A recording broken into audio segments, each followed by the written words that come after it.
So I've never been one to like buy into the hype products too much. But every once in a while you find products that are legitimately as good as the hype tells you they are. And when you do, it dictates the things you do kind of weird. So for me, one of the things that has had that effect on me is triggers. And it's a specific type of trigger. And by type of trigger, I mean a brand. So the brand that I'm talking about, it's... There you go. There you go. It's a pretty well-known brand. Not only is it a pretty well-known brand, it's probably like one of the best well-known brands. It's Apex. So when they got a hold of me about this is the new action enhanced trigger for the P10C, I was like, guys, I only have two P10Cs. Both of them have aftermarket triggers in them, and I don't remember what a CZ P10 stock trigger feels like. So then I bought another. Apex, the things you make me do. Let's get to work.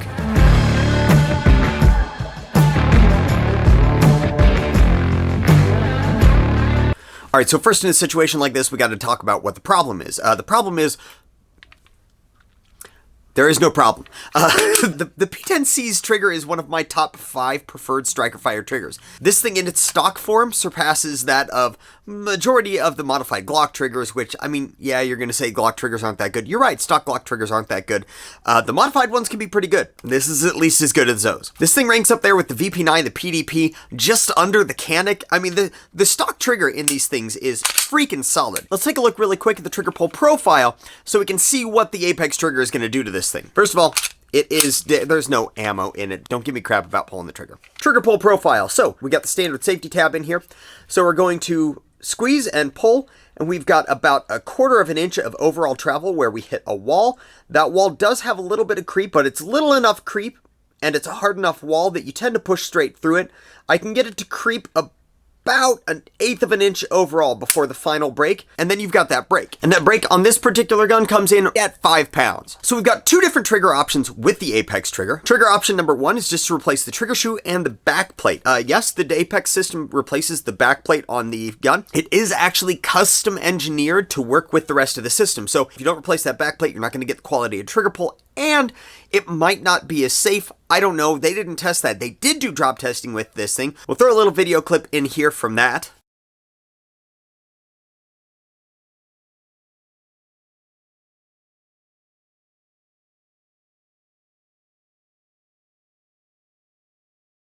So this Apex trigger is drop safe. So that's the first one, is just replacing the trigger shoe and the backplate. The second one actually replaces the sear bar.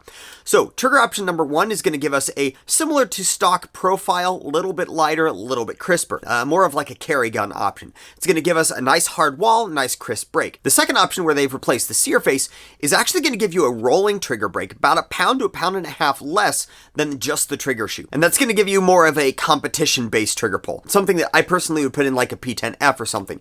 We are going to try that out here in the P10C, but that's because the P10C is bone stock, the P10F is not. Which brings up another item. The striker in the gun that you are putting this trigger on needs to be a stock CZ striker. Don't run one of the tool steel ones because they have not tested the tool steel ones. Therefore, they can't verify that those are safe, and they highly recommend you don't use those with this trigger group. I might end up getting one, throwing it in here to test it out myself, but right now, we're just going to say do not use an aftermarket striker with this kit. So let's go ahead and toss the Apex trigger in here and see what this does to the trigger profile. First, we're going to run just the trigger shoe and the backplate, then we're going to do the sear. This is going to take a little bit because I'm going to do the trigger face and the backplate, and then we're going to run to the range, and then I'm going to do the sear and yada yada blah. So again, stock trigger profile, 1/4 inch of travel, about 1/8 of an inch overall of creep, but a hard enough wall that once you break, it pops right through. The reset is something I forgot to talk about. The reset on the P10 is pretty nice and short. The trigger's got a lot of push out on your finger, which is going to pop that reset a little bit, and then it's right back on the wall, right back to that 5 pound break. Let's replace that shoe and see what it does.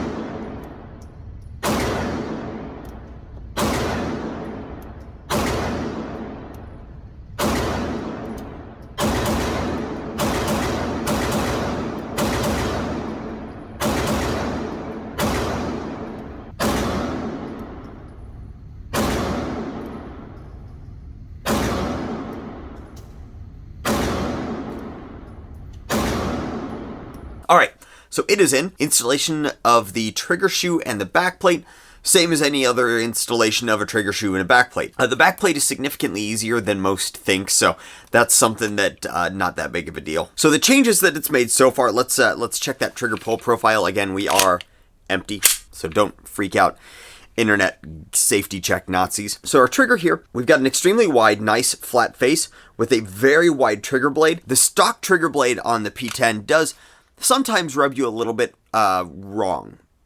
So the narrowness of it, they make that, and it's slightly protruding so that with gloves it works okay, but with properly designed fat one like this, you don't have the issue of not working with gloves. But this is significantly more comfortable to shoot longer term than the stock trigger is. The pull profile is about that same 1/4 inch take up. You've got a hard wall again, and it does stop perfectly vertical. That was a complaint with the Suarez trigger, is it breaks slightly on the angle back, which is not how flat face triggers are supposed to break. So you've got that wall, then pull through the 5 pounds, and you've got the break. The geometry on the pull with this seems to be very similar to the geometry on the stock pull. The difference is that you don't get the creep as much. Now, the trigger pull weight on this is within 1/4 pound of the stock trigger pull weight. My stock trigger pull was anywhere from about like 5.25 pounds. This is like right at a solid 5 pounds. But you remember with the stock trigger pull, I had that grit that I could pull through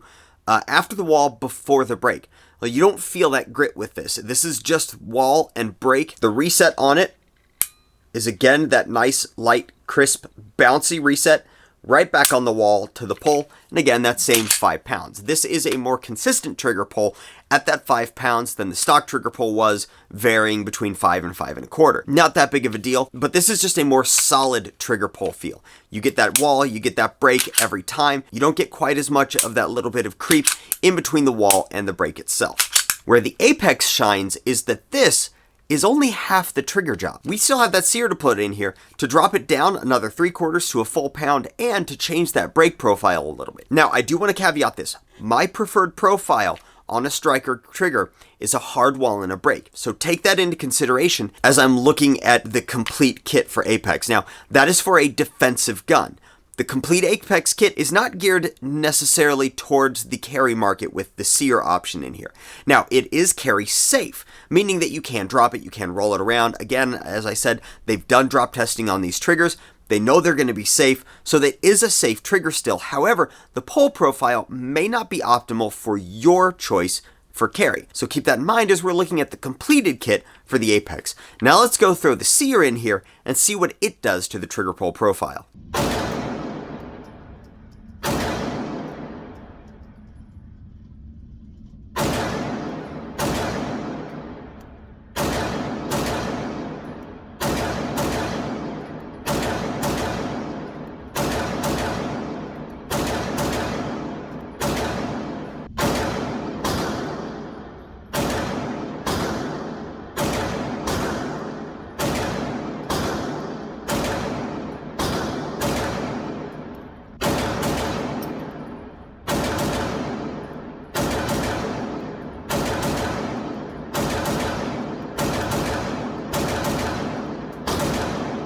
Alright, so we've got the Apex complete kit in here now. Now we've got the trigger shoe, the backplate, and that sear.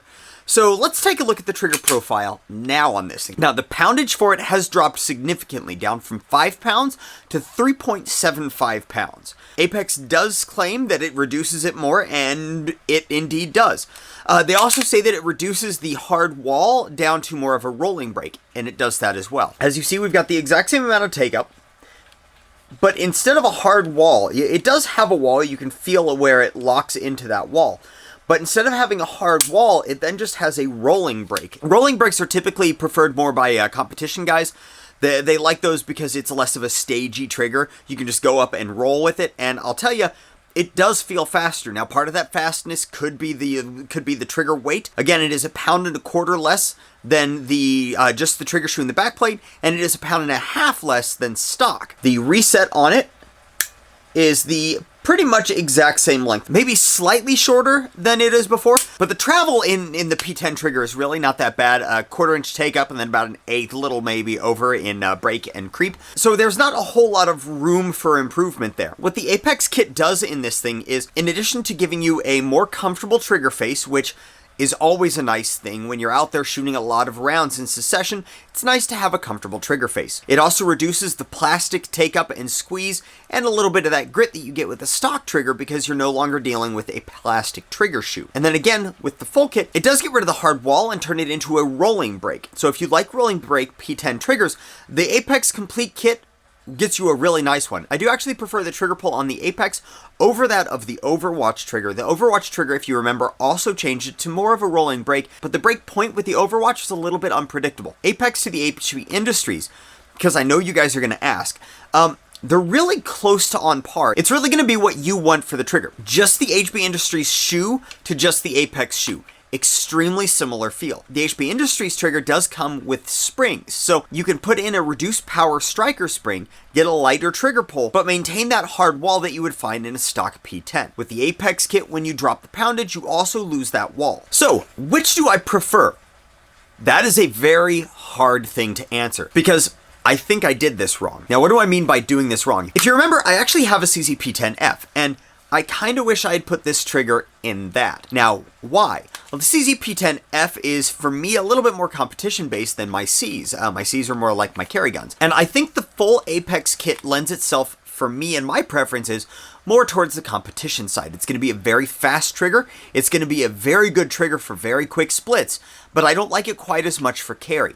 For carry, I like a little bit lighter trigger than the stock, like 5 1/4 pounds, but I also like the hard wall. So I like it like in the 4.5 pound range, but maintaining that hard wall, which is what the HB Industries trigger gives me. However, if you like that rolling brake, and I know there are a lot of guys out there, both competition shooters and self-defense shooters in like all aspects, the Apex trigger is probably your best bet to give your P10 the nice light rolling brake that you desire. I will be swapping this one over to the P10F. We'll be running it in a match eventually. I'm not sure when yet. I didn't even make it this month. But for me and my preferences on triggers, that's where this one belongs for me, and I know that I'm not going to be sad with it over there because this is a quick trigger. So thanks for watching our look at the Action Enhanced trigger from Apex for the CZ P10C. Remember, if you like this video, hit that like button down below. If you want to see more from us, hit that subscribe button and that little dingly bell next to it. If you like what we do here on the channel and you want to help out a little bit, head over to our website. That's workthetrigger.com. Over there, you're going to find coupon codes, affiliate codes, and a link to our merch. Or you can head over to our Patreon page. That's patreon.com/workthetrigger. Remember, guys, I appreciate every one of you. And until next time, do your research, get informed, and get to work.